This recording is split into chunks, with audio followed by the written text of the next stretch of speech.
አንዱ መጤ አንዱ ነባር የመሳሰሉ ቀኑ ከተቆጠረ በኋላ ዓመተ ምህረት የሚባል ነገር ያለበት ነው።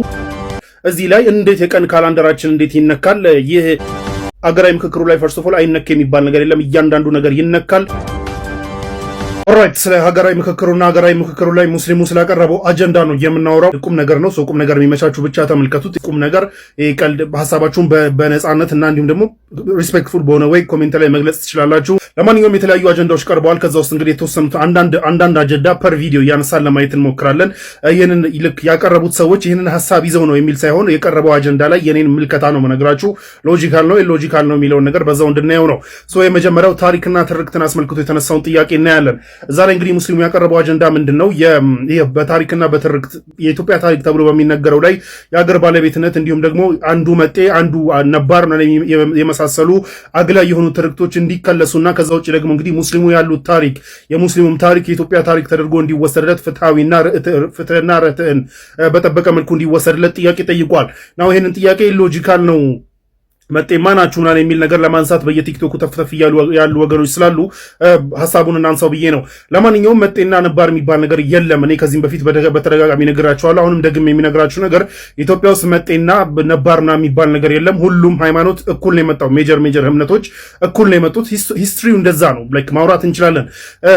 ኢትዮጵያ ከዛሬ ፈርስት ኦፍ ኦል እዚህ ላይ ለመግባባት ኢትዮጵያ መቼ ነው የተመሰረተችው የሚለው ላይ መግባባት አንድ ነገር ነው፣ ወሳኝ ነገር ነው።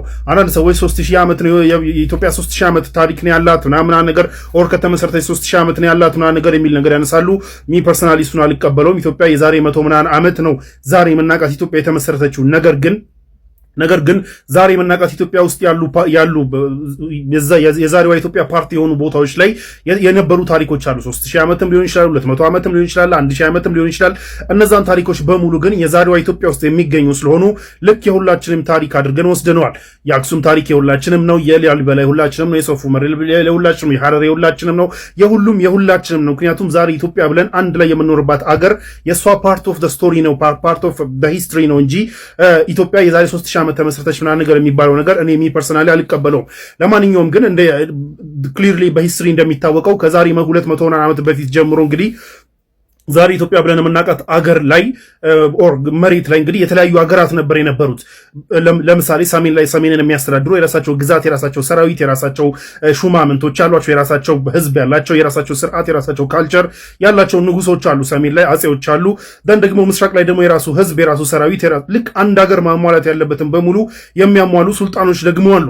ክልል የራሳቸው ግዛት ያላቸው፣ ደን የራሳቸው ሰራዊት፣ የራሳቸው መንግስት፣ የራሳቸው ህዝብ፣ የራሳቸው ካልቸር፣ የራሳቸው ታሪክ ያላቸው ሱልጣኖች ደግሞ አሉ። አዳል ሱልጣን የታለ፣ የሸዋ ሱልጣን የታለ የመሳሰሉት እና እዚህ ወላይታ ላይ ደግሞ ክንካው ጦና የመሳሰሉት ነገራቶች አሉና እያንዳንዱ የተለያዩ ራሳቸውን የቻሉ አንድ ሀገር ማሟላት ያለበትን በሙሉ የሚያሟሉ ሰሜንን የሚያስተዳድሩት አጼዎች የሚያሟሉትን ስታንዳርድ የሚያሟሉ ሌሎች ታሪክ ያላቸው ሌላ ታሪክ፣ ሌላ እምነት፣ ሌላ ባህል ያላቸው ህዝቦች ነበሩ። እነዛ ህዝቦች እንግዲህ አንድ ላይ ሆነው የዛሬ 200 ምናምን ዓመት በአጼ ምኒልክ ጊዜ ኢትዮጵያ የምትባለዋን ዛሬ የምናውቃትን ሀገር ሲመሰርቱ ግን ሁሉም እምነት እስልምናውም ክርስትናውም እኩል ነው አገር የመሰረተው። ይህ አንዳንድ የበላይነትን ለመንዛት ሲሞክሩ የነበሩ ወገኖች እንደማይዋጥላቸው ክሊር ነው። ኦር የሐሰት ታሪክ ሲነዙ የነበሩ ሰዎች ግን ሪያሊቲ ይሄ ነው። ሪያሊቲ ለምሳሌ እንደ ኤግዛምፕል እንውሰድና ዛሬ ኢትዮጵያ ተነስታ ኬንያ፣ ሶማሊያ፣ ሱዳን፣ ጅቡቲ ምናምን የመሳሰሉትን ግዛት ላይክ እንዳለ ይጠቀለልና እነዚህ ሀገራቶች ተስማምተው ዋካንዳ የሚባል ሀገር መሰረቱን this is for example now ዋካንዳ 2018 ላይ ተመስርቶ 2028 ላይ የዋካንዳ በዓል ግን ሲከበር 10 ዓመት ሞላው ተብሎ እንጂ የሚከበረው ኢደር የኢትዮጵያን ተወስዶ ሺህ ምናምን ሆናት ኦር የኬንያን ኦር የሱዳንን ታሪክ ተወስዶ 80 ምናምን ዓመት ሆኖ ዋካንዳ አይባልም። ይህ ሀገር የተመሰረተበት ነው የሚወሰደው። ልክ እንደዛው ማለት ነው። እነዛ ሀገራት ዛሬ ኢስት ላይ የነበሩ ሐረር ቅርብ ጊዜ ነው ዛሬ ኢትዮጵያ ምንለው ውስጥ ተካቶ የገበረው ቅርብ ጊዜ ነው። ከዛ ውጭ ግን ራሱን የቻለ ሀገር ነበረ። ላይክ እያንዳንዱ እነዚህ ሱልጣኔቶች የነበሩት ኤንድ ሰሜን ላይ የነበረው አጼዎች የነበራቸው ግዛቶች የነበረው ህዝብ የነበረው ካልቸር የነበረው ሃይማኖት የነበረው ሁሉ ነገር ይህ ሁሉ አንድ ላይ ሲሆን ግን ዛሬ ኢትዮጵያ የምትባለው ስንወስደው ግን የኢትዮጵያ ታሪክ ብለን ተቀብለነዋል፣ የሁላችንም ነው ብለን ተቀብለነዋል እንጂ ሙሉ ለሙሉ የዛሬ 3000 ዓመት የተመሰረተችው የሚለው የሚያስኬድ አይደለም። ከዛ ውጭ በተደጋጋሚ የሚነሳው ነገር ምንድነው? ሰሃቦች ወደ ኢትዮጵያ መጥተው ተቀብለናችሁ ማለት የሚለው አንደኛው ቤዝ ነው። የመጤ ምናምን ለሚለው የሐሰት ትርክት አንደኛው ቤዝ ያ ነው። ኢትዮጵያ ውስጥ ሰሃቦች አልመጡም። ፈርስት ኦፍ ኦል ልክ መጀመሪያ ላይ እንደነገርኳችሁ ኢትዮጵያ ውስጥ አልመጡም። የመጡት አክሱም ኪንግደም ውስጥ ነው። ልክ ግን መጀመሪያ ላይ እንደነገርኳችሁ አክሱም ኢዝ ፓርት ኦፍ ኢትዮጵያ መሆኗን ተከትሎ አሁን የእኛም ታሪክ ነው ብለን ስለወሰድ ነው ኢትዮጵያ ውስጥ ነው የመጡት ብለን እንወስደዋለን። ምክንያቱም አክሱም ኢትዮጵያ ውስጥ ስላሉ።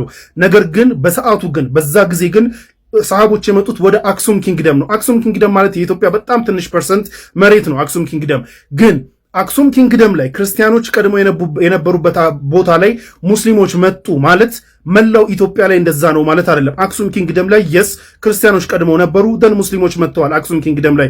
ግን አት ዘ ሴም ታይም ዛሬ ኢትዮጵያ ውስጥ ካሉ ሀገራቶቹ ልክ ቅድም እንደነገርኳችሁ አክሱም የኢትዮጵያ አንድ ፓርት ነው አይደለ?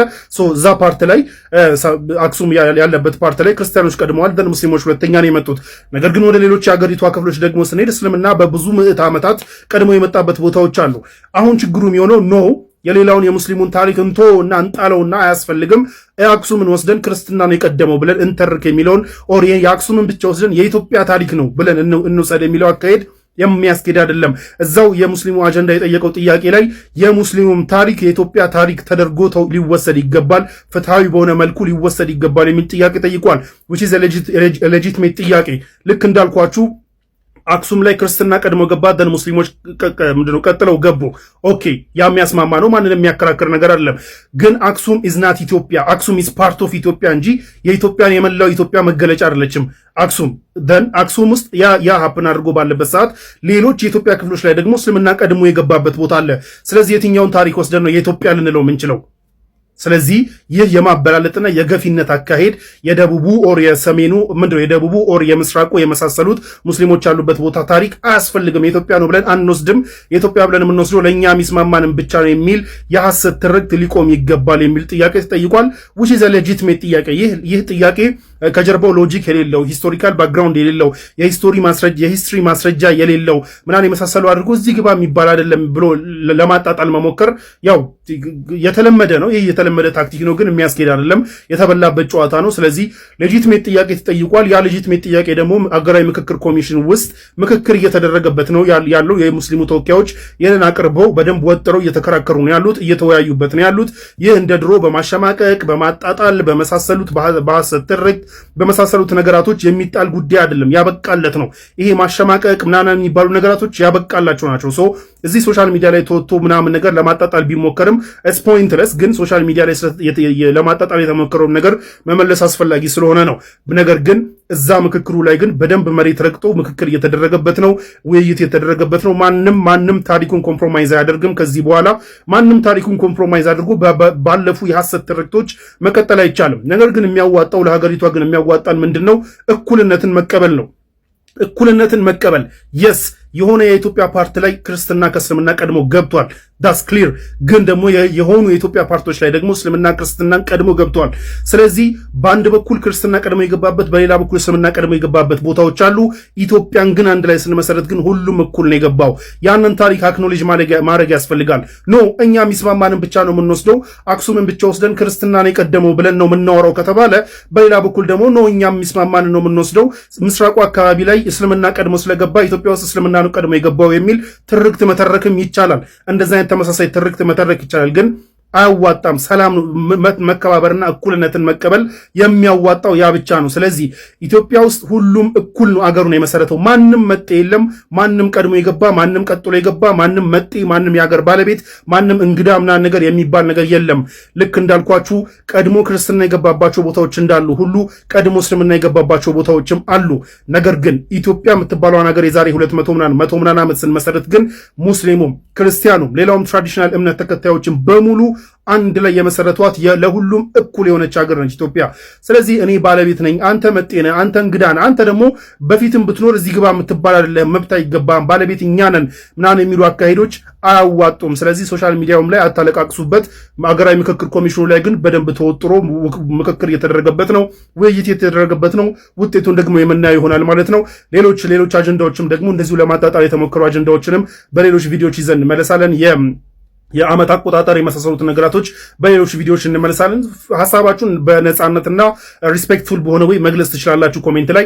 አሁን እንግዲህ ሁለተኛውን እናነሳለን ስለ ካላንደር። እንደምታውቁት እዚህ ሶሻል ሚዲያ ላይ የሙስሊሞች ያነሱትን አጀንዳ ኢሎጂካል እንደሆነ እዚህ ግባ እንደማይባል ኢሎጂካል እንደሆነ ምንም ባክግራውንድ እንደሌለው አድርገው ለመሳል እየሞከሩ ያሉ ጀለሶች ስላሉ ያው እናነሳዋለን ማለት ነው። የሁለተኛው ጥያቄ እንግዲህ የካላንደር ጉዳይ ነው። እንደምታውቁት እዚህ ሀገር ላለፉት ዓመታት በጥቅም ላይ ያለው ካላንደር ቀኑ ከተቆጠረ በኋላ ዓመተ ምህረት የሚባል ነገር ያለበት ነው። ይህ ደግሞ በመንግስትም ደረጃ ተቀባይነት አግኝቶ ሴኩላር ሊሆን የሚገባው መንግስት ይህንን አቆጣጠር ሲቆጥር ቆይቷል። ፕሮብለም ምንድነው? ዓመተ ምህረት የምትለዋ ነች። ናው የኢትዮጵያ ከግማሽ በላይ የሚሆነው ህዝብ በኢየሱስ ክርስቶስ አለይሂ ሰላም በሱ ላይ ይሁንና በኢየሱስ ክርስቶስ መወለድም ሆነ መሞት ምህረት አግኝቻለሁ ብሎ የማያምን ነው። ገባችሁ አይደለ?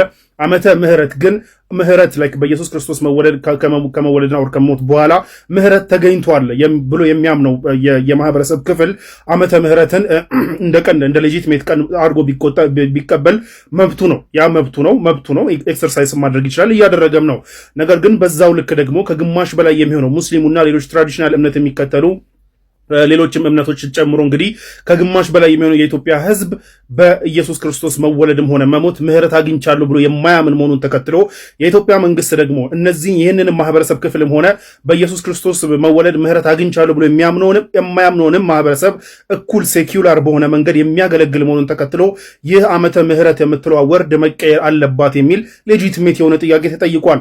ልክ እንዳልኳችሁ ዓመተ ምህረት ነው መባል አለበት። ኦር በኢየሱስ ክርስቶስ መወለድ ምህረት አግኝቻለሁ ብሎ ነው አካል ያንን በዛ ኤክሰርሳይዝ የማድረግና ያንን መብቱን ምንድን ነው ያንን የቀን አቆጣጠር የመቀበልና የማስኬድ ሙሉ መብት አለው። በእምነት ተቋሙም ይሁን በምኑ መብቱ ነው። ነገር ግን አት ሴም ታይም ግን ወደ አገር ግን ስንመጣ አገር የሁሉም መሆኗን ተከትሎ አገር የጋራ ነች።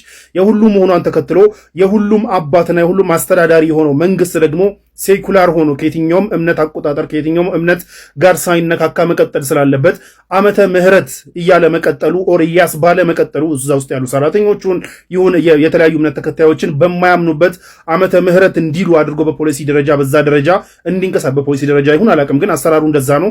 እንዲንቀሳቀሱ ማድረጉ የመብታቸውን የሚነካ ነው። ስለዚህ ይህ መቅረት አለበት፣ ዓመተ ምህረት የሚለው መቅረት አለበት፣ እንደ ኢትዮጵያን አቆጣጠር ይባል የሚል ሌጂቲሜት የሆነ በጣም ሎጂካል የሆነ በጣም መብትን የጠየቀ የሌላውን መብት ሳይነካ የራስን መብት የጠየቀ ጥያቄ ይጠይቋል።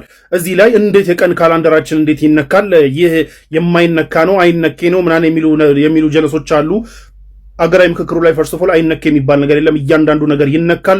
ለምን ረጅም ዓመት 100 ምናምን ዓመት ያስቆጠረ ኢንጀስቲስ ኢፍትሐዊነት መነካት አይደለም ይደረመሳል።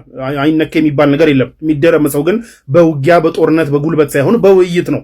ሰው ውይይት ሲነሳ ነው ይሄ አይነኬ ነው ምናምን የሚባል ነገር የለም። ግን ልክ እንዳልኳችሁ ዓመተ ምህረት ነው ምህረት አግኝቻለሁ ብሎ የሚያምነው አካል በዚህ በእምነት ተቋሙ ላይ የመሳሰሉ ቦታዎች ላይ መጠቀም መብቱ እንደተከበረለት ሁሉ በኢየሱስ ክርስቶስ ደግሞ ምህረት አላገኘሁም አግኝቻለሁ ብሎ የማያምነውም መብቱ ሊከበርለት ይገባል። ሁለቱንም እኩል አቅፋ ያለች አገርና ያቺን አገር የሚያስተዳድረው መንግስት ግን ሴኩላር በሆነ ወይ የሁለቱንም መብት ባከበረ መልኩ ምህረትም ሳይል ምህረትም ሳይል እንደ ኢትዮጵያውያን አቆጣጠር ብሎ ማስቀጠል አለበትና እቺ ዓመተ ምህረት የምትለዋ መከለስ አለባት የሚለው የማንንም መብት ያልነካ ማንንም ኦፌንድ የማያደርግ ሌጂቲሜት የሆነ ጥያቄ ነው። ግን ያው የበላይነትን የለመዱ ሰዎች እኩልነት ሲጠየቅ አይነኬ ምናምን እንዴት ይነካል ነው አቧራ ቢያነሱ ኤክስፔክትድ ነው። ለማንኛውም ግን ሌጂቲሜት የሆነ ጥያቄ ነው። በሌላ በኩል ግን የሂጅራም ጉዳይ የሂጅራም ካላንደር ልክ የሌሎች እዚህ ሀገር ውስጥ እንደምታውቁት ሌሎች የአገር በቀል የሆኑ ካላንደሮች ሪኮግናይዝ ተደርገው ይንቀሳቀሳሉ። ፎር ኤግዛምፕል የሲዳማ የዓመት መለወጫ ምናምን የሚባሉ ላይክ አቆጣጠሮች አሉ። ፈርስት ኦፍ ኦል የኢትዮጵያ የሚባለውን ራሱ ገና አልተወያየንበትም እኮ ገባችሁ አይደለ? የትኛውን እንውሰድ? ያንን ከኢየሱስ ክርስቶስ በኋላ ያለውን እንውሰድ ወይስ የሲዳሞን አቆጣጠር ወስደን ለምን ኢትዮጵያ እናደርገውም? እሱን ራሱ ገና አልተወያየንበትም። ግን ኦኬ ይሁን፣ ያ ረጅም ዓመት ተሰርቶበታል ይሁን። ነገር ግን ዓመተ ምህረት የምትለዋ ግን ትቀየር እንደ ኢትዮጵያን አቆጣጠር ይባል መባሉ እትስ ሌጂቲሜት ጥያቄ። ከዛ ውጭ ግን ሌሎችም አገር በቀል የሆኑ ካላንደሮች እንደዚህ ውስጥ ያሉ ካላንደሮች እውቅና እንዳገኙ ሁሉ ሂጅራም እውቅና ያገኘ። ምክንያቱም ኢትዮጵያ ውስጥ ሙስሊሞች በሂጅራ ይጠቀማሉ። ከ50 ሚሊዮን በላይ የሆነ ህዝብ የምን 50 ሚሊዮን ወደ 80 ሚሊዮን 70 ሚሊዮን በላይ የሆነ ህዝብ የሂጅራ ካላንደርን ዴይ ቱ ዴይ ይጠቀማል። በላይፉ ላይ ይጠቀማል። እምነቱ ላይ ይጠቀማል። ይህንን ሬኮግናይዝ ማድረግ ኢትዮጵያንም የሚጎዳ አይደለም። ዙሪያ ላይ ያሉ አገራቶች የሚጠቀሙበት ካላንደር ነው። ኢትዮጵያንም የሚጎዳ አይደለም፣ እንደ ሀገርም የሚጠቅማት ነው። ፓራሌሊ ይሂድ። ያ ይሻር ያለ የለም። ያ ይሻርና ሂጅራ ይሁን ያለ የለም። ቢልም ሌጂትሜት ጥያቄ እንደዛም ቢል ተወያይተ ተስማማበታለህ እንጂ ችግር የሚፈጥር አይደለም። ግን አላለም ያለው ፓራሌል ይሂድ የሚል ነው። ሁለቱ ነገራቶች ናቸው። አንደኛ ሂጅራም ሬኮግኒሽን ያገኝ የሚለው ሌጂትሜት ጥያቄ፣ ሁለተኛው ግን ዓመተ ምህረት የሚባለው መሰረዝ አለበትና እንደ ኢትዮጵያን አቆጣጠር ይባል የሚለውም ሌጂትሜት የሆነ የማንንም መብት ያልነካ የሌላውንም መብት ያልነካ የራሱን መብት ብቻ የጠየቀና ክሊር የሆነ መንግስት ሴኩላር መሆን አለበት ሁሉንም ማገልገል አለበት በሚለው ክሊር የሆነ ህገ መንግስት ድጋፍ ያለው ጥያቄን የጠየቀው። ስለዚህ ይህ ጥያቄ ደግሞ አሁንም እንዳልኳችሁ አገራዊ ምክክሩ ላይ ውይይት የተደረገበት ነው። በስነ ስርዓት ውይይት የተደረገበት ነው። ማንም ኮምፕሮማይዝ የሚያደርገው ነገር አይደለም። እዚህ ሶሻል ሚዲያ ላይ ግን ኢሌጂትሜት ለማድረግ የሙስሊሙን ጥያቄ ለሌላው ስጋት እንዲሆን ብሔራዊ ደህንነት ስጋት እንዲመስል አድርገው ሌጂትሜት ያልሆነ ምንም ከጀርባው ምንድነው ህጋዊ መሰረት የሌለው ሎጂካል መሰረት የሌለው ዝም ብሎ ከመሬት ተነስቶ ጸብ ለማጫር የተነሳ ጥያቄ አድርጎ ለመሳል የሚሞክሩ ጀለሶች ስላሉ ለነሱ ምላሽ መስጠት ስላለበትና የፐብሊክ ፐርሰፕሽኑን ለማበላሸትና ሙስሊሙን ስጋት አድርጎ ለመደቀል የሚሰሩ ሰዎችን ያው መመከት ስለሚያስፈልግ ነው። ጥያቄው የማንንም መብት ያልነካ ሁሉም አብሮ በሰላም እንዲኖር እኩልነት እንዲሰፍን ነው። ይህን ደግሞ ትክክለኛ ማይንድ ያላቸው ሰዎች የሚረዱት ነው። ስለዚህ እንዳልኳቸው ዓመተ ምህረትን በእምነት ተቋሞቻቸው በምኖቻቸው መጠቀም መብት ነው። ማንም መብታቸውን አልነካም። እንደ ሀገር ግን ሲመጣ ሴኩላር በሆነች ሀገር ላይ ዓመተ ምህረት የሚለው ወርድ ምህረት አግኝተናል ብሎ ለሚያምኑም ለማያምኑም ደሴም መሆን ስላለበት እንደ ኢትዮጵያን አቆጣጠር ይባል ማለቱ ሌጂትሜት ጥያቄ ነው ማለት ነው።